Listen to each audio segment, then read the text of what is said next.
can go look back there and go live on it. And then you're going to turn around and look at me? I'm not going to look at you, but just make sure it's going.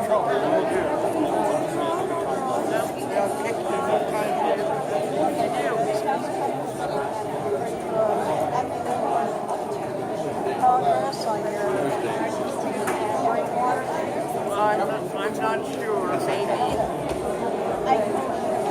Waiting to hear back.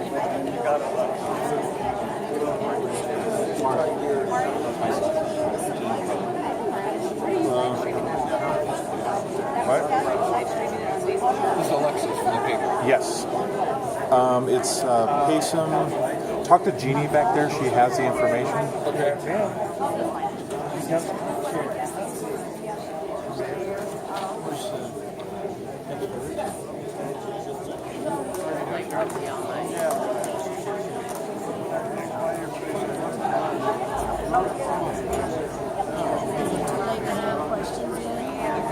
No, give it to Sharon. Yep, give it to Sharon. Right behind his house.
Friendly.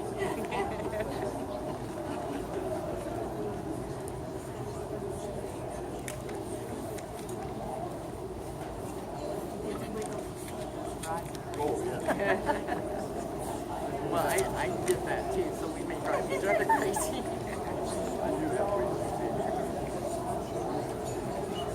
Better rest up like this.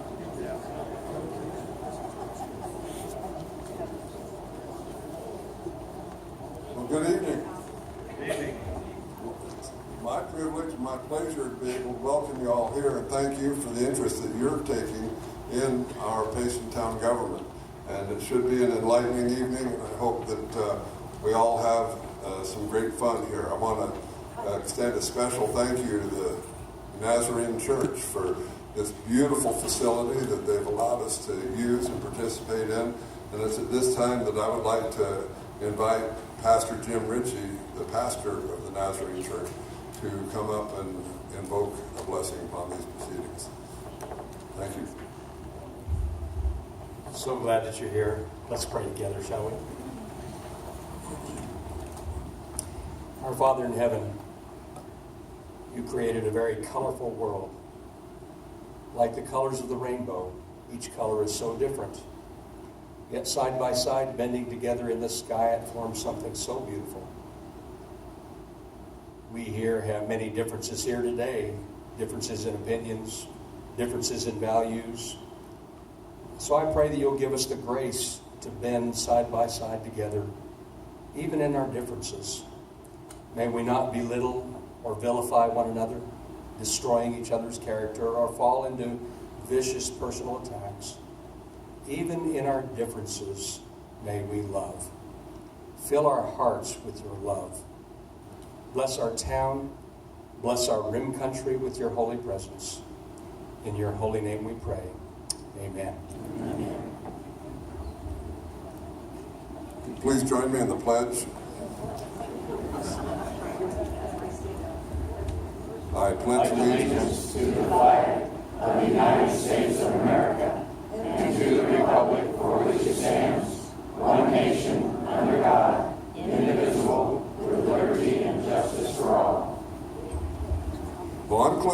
us, and I was chosen to be the moderator tonight, and I appreciate that privilege. A little nervous about it, but we'll have some fun with it. And one of the ideas behind putting this together is, just as Pastor Richie prayed for us, so that we can have civil discourse, that we can share our ideas and express the diversity of ideas that we have. And in that light, the two primary sponsors of our event tonight are the Democratic Party and the Republican Party. And at this time,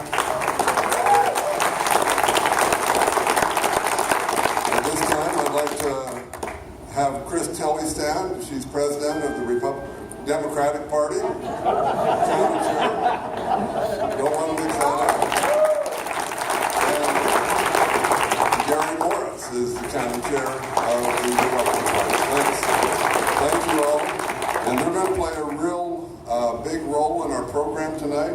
I'd like to explain a little bit of the rules. And when you came in, you were handed two cards, a yellow card and a blue card. If you have questions that you want to direct to the mayor, fill it out on the yellow card. If you have questions for the councilors or council candidates, fill it out on the blue card. And what's going to happen is these cards are going to be collected here at this table, and Sharon King also is going to be circulating to pick those cards up. And also, if you need a blank card, let Sharon King know, and she'll direct you where to get them. So we want you to fill the cards out, put your name on it, put the topic on it, and then write your question legibly. And with that, when it comes up here, Gary and Chris, working together, are going to sort the cards by the topics and select the one that's the most representative, and for my sake, the one that's very legible. So, and then at that point, I will ask the candidates the question, and then they will have the opportunity to respond. And each candidate, first the mayor candidates will go, and then later in the program, the council candidates' questions will be responded to. And all questions all answers are going to be strictly timed. We have a timer right here, Mr. Ascoli, and he has a screen that alerts you when you got 30 seconds left. A little bell goes off. When you hit 0, a big bell goes off, and the microphone goes off. So we think we have that planned. Now, it was suggested that we probably ought to have a shocker for the candidates, but we didn't go that far. So the opening and closing statements for the mayor candidates is going to be 3 minutes each. The opening and closing statements for the town council candidates will be 2 minutes each. And then the candidates have placed material on the seats, but they also have additional collateral material on the table over there that you can pick up. Please, there's no food or drinks in the auditorium here with the exception of water. This is a non-smoking campus, so please keep that in mind. One other thing that we want to ask you is if you will please hold your applause. And with that in mind, that way we can keep on time. And we want to also express a special thanks to KMOG Radio, who is broadcasting this event. And so for that sake, we're going to try to keep it moving, keep people talking, and keep the radio listeners live and tuned in. We're also tonight going to have begin our program with presentations on the propositions that are on the ballot here locally in Payson. And first we'll have the home rule proposition spoken to, and then we'll also, following that, have propositions 401 and 402 spoken by representatives of both for and against on that. At this time, I would like to call Barbara Underwood up to speak to us about home rule. She's got about 3 minutes to cover a great topic. So, Barbara, either one.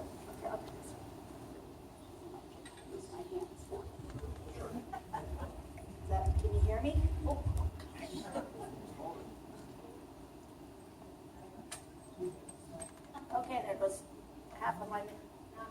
press the green button. Or press the button on Time's up. Thank you, and have a good night. Okay, I'm here to talk about home rule tonight, and as you know, every 4 years we have to go to a vote of the people for home rule.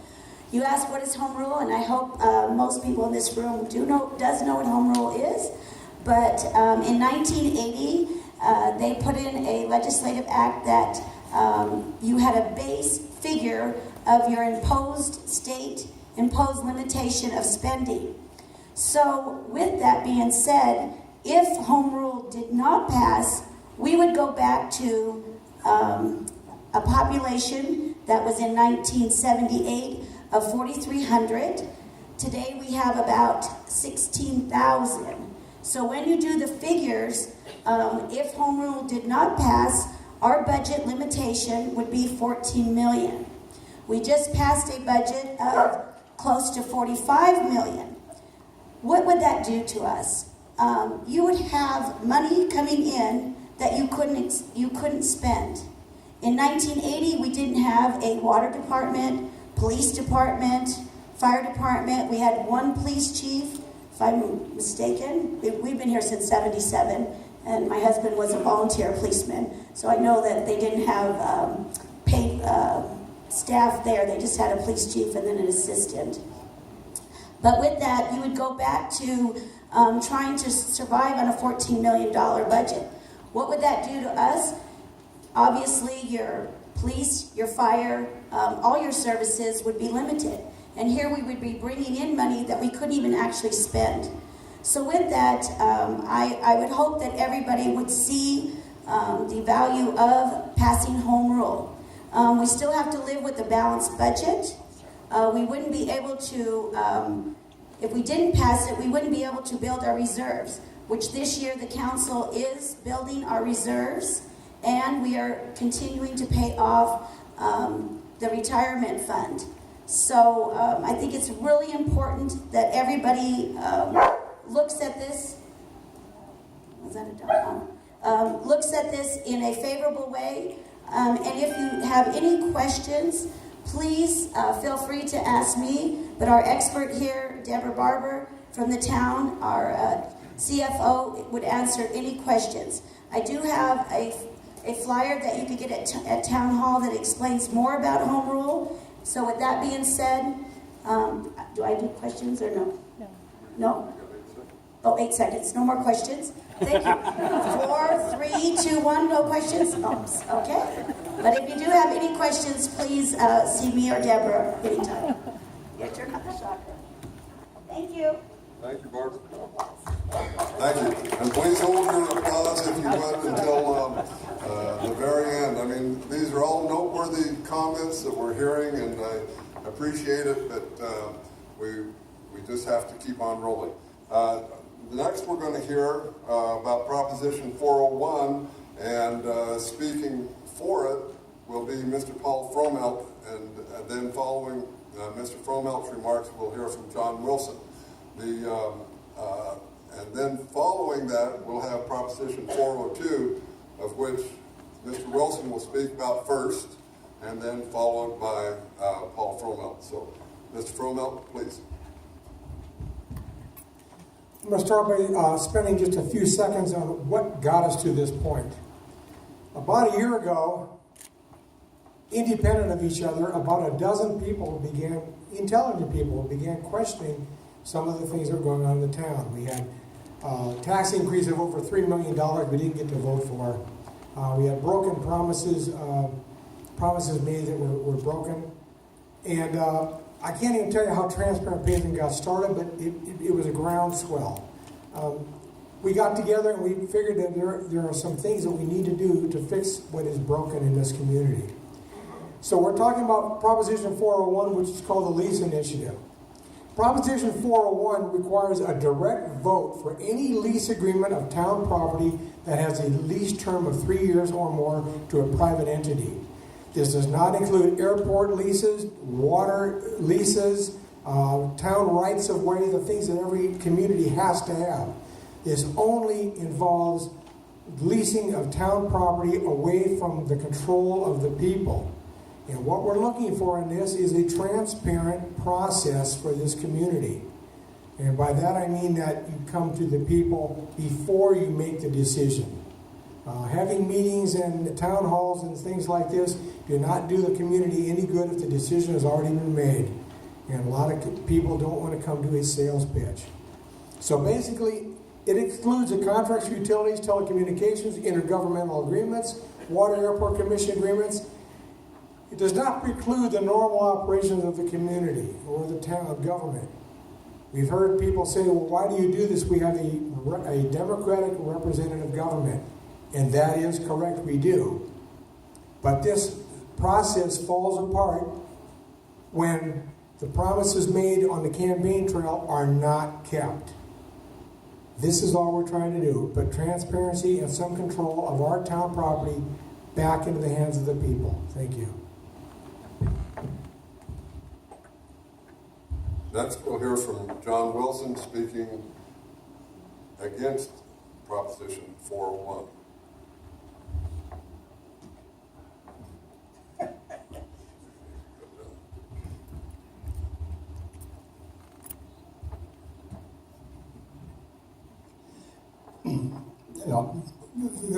These two propositions, I talked, there's common facilities on that, has to do with permitting the town council to manage their own affairs. The public vote on this would either kill or approve Rumsey Park, but what I wanted to talk about is unintended consequences. This lease agreement says either to or from. It doesn't mean whichever way a lease agreement goes. If one example would be that the police department has or had a facility where they held public training sessions for their officers. Now, if they lost that use of that or no longer had it and want to go to a off-campus place to hold these things, they would have to rent or lease private property. If that lease was termed in such a way that it could be interpreted that it was 3 years or more, it would have to go to a public vote to permit the police department to rent property for that particular purpose. And another example would be that at one time in the past, the town considered leasing out the event center to an entity to manage the event center to bring in more events. And here again, it would happen that if anyone wanted to lease the event center, it would have to be over a 3-year period in order to make it economically feasible. There again, it would require a vote of the entire population in order to approve that. Another factor, let's see, I've got, those are the two main things that I have on that point. The second part of it is the cost to the town to hold an election. The town is only permitted to hold elections 4 times a year. And we don't hold elections every year. Most of them are every other year. But if something came up that required a vote, then it would take have to wait until the next time available for an election would be.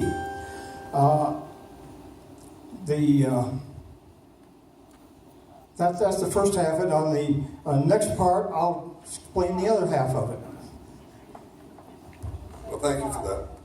And coming up next then will be Proposition 402. And as we agreed earlier, John will speak against Proposition 402 first, followed by Mr. Fromelt to follow up with against. Okay, with the 402, this deals with debt obligations. If the 6320 corporation comes into effect and comes up the way they think it's going to be, it'll happen at a point where it'll before the effective time of this law, and therefore would not be in effect. So the considerations that are the unintended consequences, if the town were to create an improvement district would have the people involved in that district liable for the debt. However, the town would be contingency liable for that. Therefore, if we had an improvement district, not only would the people involved there have to say yes, no, we don't want to do it, the town would then have to vote to approve whether we would be able to have an improvement district.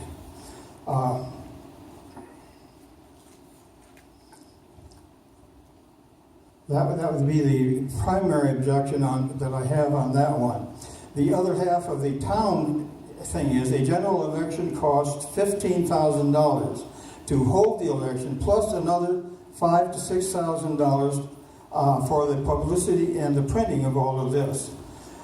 If either any of these events required an election, this would put a big dent in the town's budget. Thank you. Mr. Fromelt, would you like to respond to that? And Mr. Fromelt will be speaking against Proposition 4. You guys keep me straight. Thank you. Yes. I think you can make it clear, right? Proposition 402 is a transparency in debt initiative. Let me just briefly tell you there's three basic types of bonds done in a municipal setting like this. A revenue bond, a straight up pure revenue bond, there is no limit. You don't have to vote on it. The revenue to pay off the bond is received back from investors, whether it be citizens or what. But it's not taxation, it's revenue coming from another source. General obligation bond, which is called a GO bond by the state, general obligation bond, according to the state of Arizona, requires a vote of the people, period. It's written in law. So many communities have come up with a creative financing, sort of, and we saw what happened in 2008 with the creative financing, where they propose a bond as a revenue bond with a backstop or combination feature in the debenture portion of the bond. And what this says is that if the revenue does not cover the bond, if there's not enough money to cover the bond, then they can go back and charge the town or the people or the taxpayers for it. Proposition 402 does not affect a revenue bond at all, period. If it's a straight up revenue bond, it can be $100 million. This proposition will not come into play in that case. It's only if it has a combination feature hidden and buried inside the bond. That's all we're trying to do is bring transparency into this process. If it's a general obligation bond, the state already requires it. They can't go around that. We have to be able to vote on it. But if they start out as a revenue bond with a backstop or combination feature buried inside it, where they can come back and charge the community for it, that's when this would come into play. We cannot do that. Pretty simple. Well, thank you all. And next part of our program then is to have the mayor candidates respond to some questions. And what we intend to do there is Opening statements. yes. And what we'll do there is that we'll have some opening statements. But let me introduce Mayor Craig Swartwood, and he's running for the seat for the second term, and challenger is Mr. Tom Morrissey. And what we'll invite you each to do is have a 3-minute opening statement. We already have some aggregated questions from the audience, and so when we get to the questions, you'll have 2 minutes each to respond to the questions in an alternating response, first and second. So, Mayor Swartwood, you want to go first with your opening comments? Sure.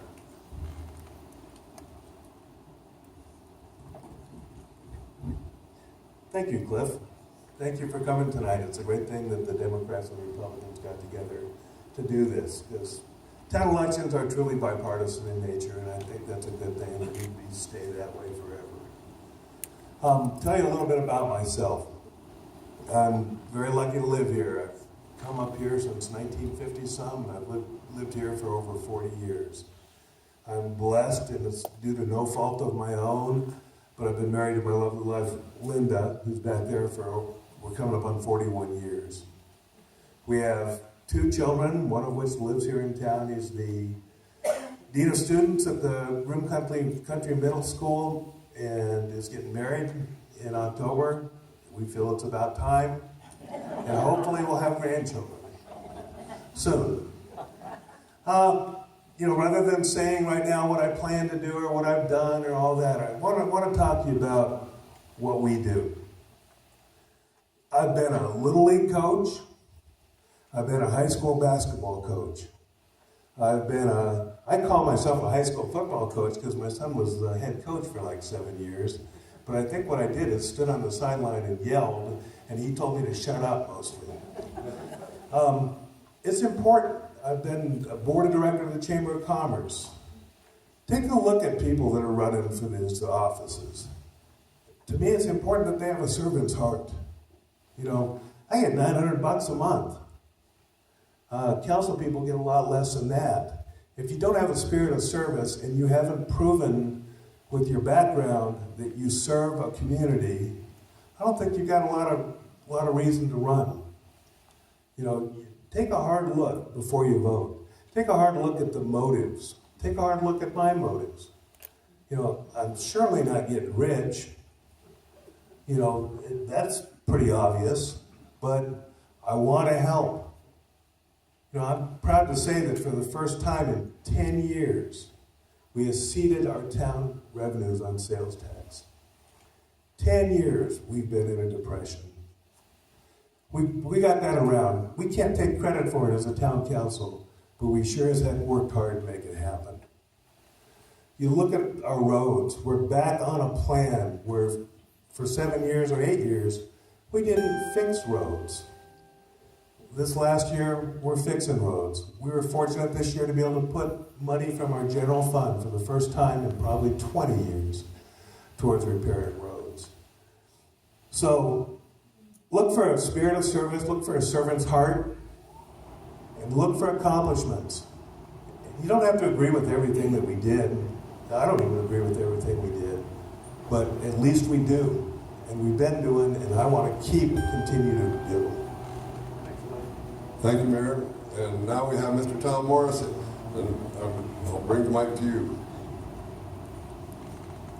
Thank you, everybody, for coming. I want to thank the Gila County Democratic Party Chairwoman Diane Green and Republican Party Chairman Gary Morris for making this possible. What a historic moment is happening right now. Thanks to Donna Scully for keeping time and for putting this together, Jeannie Herford, and for helping us to make this happen. And of course, the Honorable Cliff Potts for the moderator.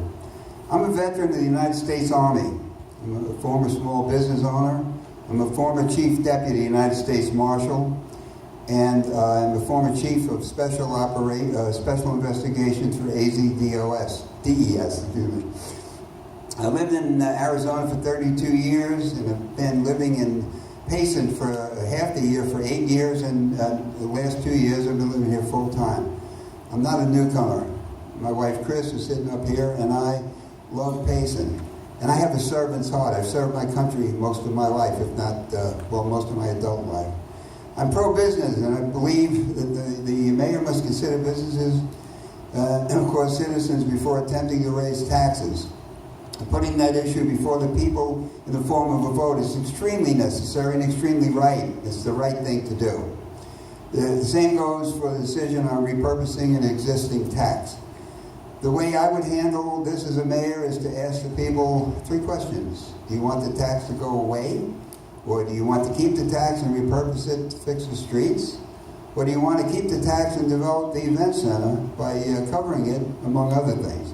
I believe that there are other ways to get projects like covering the event center completed, and my career background has positioned me perfectly for this challenge. As a former chief of the Office of Special Investigations in Arizona Department of Economic Security, I supervised 132 people, and it was able to reduce my operating budget by 30% and increase production by 20%. By thinking outside the box. I know how to get things done. I will keep my promises to you, especially when it comes to raising taxes, which should always be put before you, the people, for approval or disapproval. The fire is an essential threat, an essential existence threat to Payson. And if we have a major fire, everything we're talking about this evening is moot. I believe that we can meet this challenge by thinking outside the box and bring a proactive and reasonable and responsible way to address this problem. I am pro-growth. I am not against the rec. I want to bring the rec center here, but I want to do it the right way, not the way it's being proposed. Thank you. Thank you very much. And at this time, we're going to engage the mayoral candidates in questions from the audience, and they'll each have 2 minutes to respond, and we will alternate first and second on each question for the response. By the way, you can still fill out your yellow cards for the town council questions, and they will be collected and aggregated here by the county chairs of the Democratic and the Republican Party. I have the questions in the order that they've handed them to me, so I will go ahead and ask the question, and then each candidate will have 2 minutes to respond. So, Mayor Swartwood, what will you do to get our internet service so that we don't have any more outages? Well, there's a hard-working group of people working on that, and they've been working on it for quite a while, including, I think, Mr. Potts. The Honorable Cliff Potts is part of that. And we support that. We have Bobby Davis go to the meetings. I think we're 6 to 8 months away from having a solution to that problem. It looks to me like because of the school districts, because of the county, because of the town of Payson, with the town of Payson taking somewhat of a secondary role, it's going to be done probably before the end of next year, would be my guess. There's a bid that was let out, the bid was challenged. It looks to me like it's working its way through a lot of avenues, including court, but I think we're going to have a good solution to the internet. We'll have redundant service. Now, I believe that doesn't mean that you're going to be without service ever, because it'll still, stuff happens. It can still go down. But I think we're close to a solution on that, and I think the town has played a secondary role, with the county being the primary role. Thank you, Mayor. I've been working with a broadband consortium for quite a while now, looking at how this can be done. I already know why it should be done. We've had 8 major outages since 2014. And if we're going to grow, the only way that we're going to grow and we're going to attract light industry, or we're going to attract good paying jobs to this town and bring things to this town, is to have a reliable internet.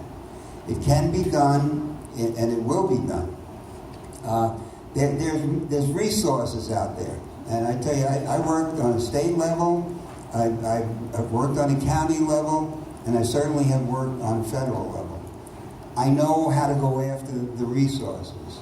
There is a grant, 500,000, I believe this year, 500 million, and this year 600 million for rural internet. If you don't go out and ask for it, you don't get it. We have to be aggressive. The mayor has no control over bringing internet here, but the mayor can damn well get out there, get in front of this, and be a leader, and make all kinds of noise and make people uncomfortable about not bringing redundant internet to the town of Payson. It takes leadership. It takes dedication, and it takes belief in the self that this can be done. And when I am mayor, I will get it done. Thank you. Thank you. And we were just informed that we're running a few minutes ahead, and so we'll probably, with you guys' consent, have another question for you beyond what we planned for the first 6. And I want to thank both of you gentlemen for referring to me as honorable, but honorable is usually referred as a title for one holding office, and it's been many years since I held office, so just consider me formerly honorable. Okay. Now, regarding the next question, regarding the propositions, how many projects were over $1 million in the last 2 years? And Mr. Morrissey goes first. I don't know. I tell you that my job when I'm mayor, I will be able to get into the weeds on this and look at it. I believe if we have projects that are $1 million or over $1 million, they have to be looked at. I realize that $1 million project could be for buying a fire truck, a fire engine. I mean, and that is something that we should not have to go through a special vote for or anything like that. But when we have things come up that are going to cost the town and going to put the town perhaps in debt, it needs to be run by the people. Not necessarily a vote, but you need to get out and talk to the people. I will go out and I will have town hall meetings. I will go out and talk to people on the street. I've been walking around the Green Valley Park, annoying people in the morning, handing out my card telling them I'm running for mayor, to try to get a bead on what they feel needs to be done and how they feel it needs to be solved with their problems. But nothing, not a penny should be taken for granted, and not a penny should be spent without consulting, without really looking at it and spending it responsibly. And when there's large amounts of money to be spent, it has to be brought to the people.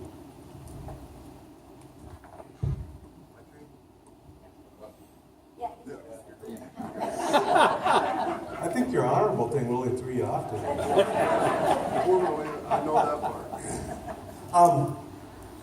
Ongoing project on the water from C.C. Gregan. That's been going on for quite a while. It's much well over $1 million. Wouldn't qualify for this. Nothing else. And unnecessary. So anyway, that's my answer. We saved more time. Well, if you go first on this question, and it's a little bit lengthy, so this might add some time to our program. It says, why do we not know more about Mr. Lane Moore and Varsity? Here we are possibly going to spend $500,000, and we've not been introduced to him and his business plan. We have no idea what he actually has in store for Rumsey Park, our park, not his, for the moment anyhow. He has not been introduced or vetted to the very people he wants to go in business with. And this falls squarely on your shoulders. Please respond, Mr. Swerwood. Please, no applause. Few reasons. He's going to be here the 7th of this month, and he's going to come and get introduced to a lot more of you. So he will be here. Secondly, Rumsey Park's not a done deal, folks, and I keep saying that, but the opposition likes to pretend that it is so they can make a big deal out of how bad this is for our community. That's not true at all. So Mr. Moore will be here. Does every business that come to Payson need to be vetted by the public? Maybe we should vote on whether you get to move here at the very beginning. It's not right. This gentleman wants to come here and build a school, and he wants to provide 100+ jobs to our community. He's a good person, and you're going to get to know him if he decides he wants to be here. But that's his decision. That's not the town of Payson's decision. And it's got to be kept a little bit separate from Rumsey Park. The only reason that Rumsey Park enters into the conversation is because there's rinks involved, hockey rinks. If he comes here, he'd pay $700,000 and some odd a year for the privilege to use those. They can be converted to 40 different uses, from an activity area to a convention center to about everything. So I think this is a very unfair question in that I don't judge who moves to Payson, and you will get to meet him, and I hope he chooses to come here. But with some of the things that have been said about him and the general conversation and the applause in the back of the room, it embarrasses me. I'm sorry I feel that way, but that's wrong. And let's find out more about it. Let's vet this process and go from there. Okay, Ms. Morrissey. Sorry you feel that way too, Mayor. The fact is, people want to do things, and then people, can they do things? I mean, they want to bring this project to Payson. Okay, it's a huge project with 16,000 people here, and this could generate an enormous debt for this town. The mayor's right. It hasn't really gotten off the ground yet, and I pray it doesn't. The reasons are, okay, we're talking about bringing in a school. Then I heard that was off the table. Then I heard it's coming in again. And we're going to build, there's going to be 2 ice hockey rinks there. I've even heard that the Coyotes were going to come up here and they were going to practice up here too, because they wanted the elevation and the ability to, work out here. Well, if they want to do that at an ice rink, or 2 ice rinks here, why haven't they looked over at Prescott? They built an ice rink there recently, and that went bankrupt. Okay, I believe that if that gentleman wants to come here, and I've heard that he's tried this in a couple of other towns and unsuccessfully, fine, and bring it, as long as it does not incur a debt for the town of Payson. I just, that's my worry. And I believe that everything should be laid open, should be laid out on the table. And again, we go back to the rec center. You want to bring a rec center here? Great. Do it properly. Okay? Go out for bids. Let the townsfolk, or let the town citizens control the process. This is our town. It doesn't belong to somebody from the outside wanting to come here to build a school, an elite school that may never get off the ground.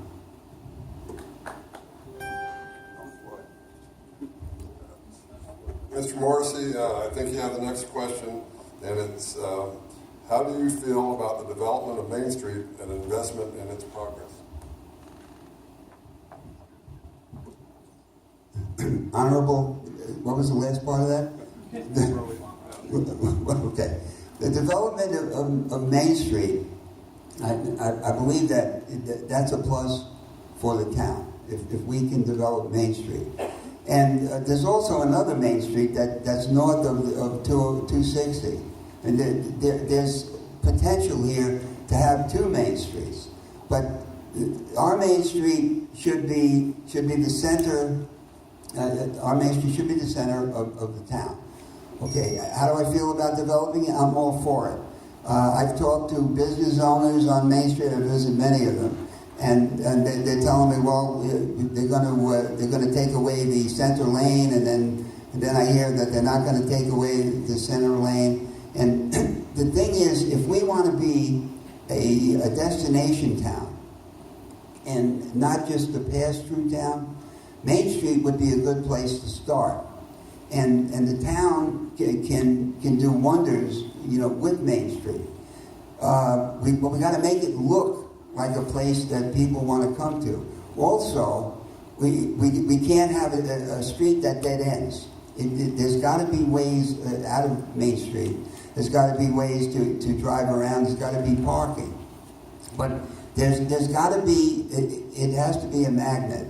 And if we're going to be realistic about prettying up Main Street, we've got to go out and talk to the business owners first that are there and get their ideas about how they think it should be done, and then listen to what they're saying, and then carry that message back, and then work in a partnership. The town government should work, of course, in a partnership with the businesses. We got to listen. They have the solutions. That's an interesting question, and it's already starting to happen.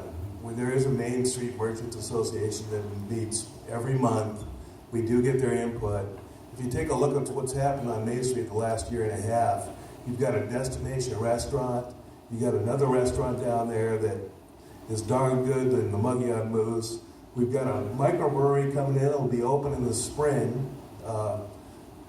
Actually, it's built by a retired veteran and his wife, and it's in the old bootleg alley, and I'd say how fitting. We've had a great deal of investment down there in the last 18 months because we've made it a priority as a town. You know, I too go down and talk to the merchants. I go to every monthly meeting of the Merchants Association. Sometimes we have 8 and sometimes we have 15. We planted an apple orchard down there. Guess what? Unbeknownst to most of us, there's a tree with 3 apples on it. It's a beginning. I look at it as a rebirth of Main Street myself. It's exciting, but we don't forget about the other parts of the commercial areas of town. Sales tax drives our town, and we're working in conjunction with some volunteers to build some planters in front of the Swiss Village today.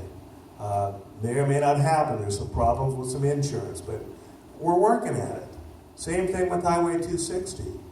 But Main Street can be our destination, and it can be fun. There's a bed and breakfast down there. The Lowrys are getting ready to build a commercial building. There's a lot happening on Main Street, and I'm proud of what the town of Payson is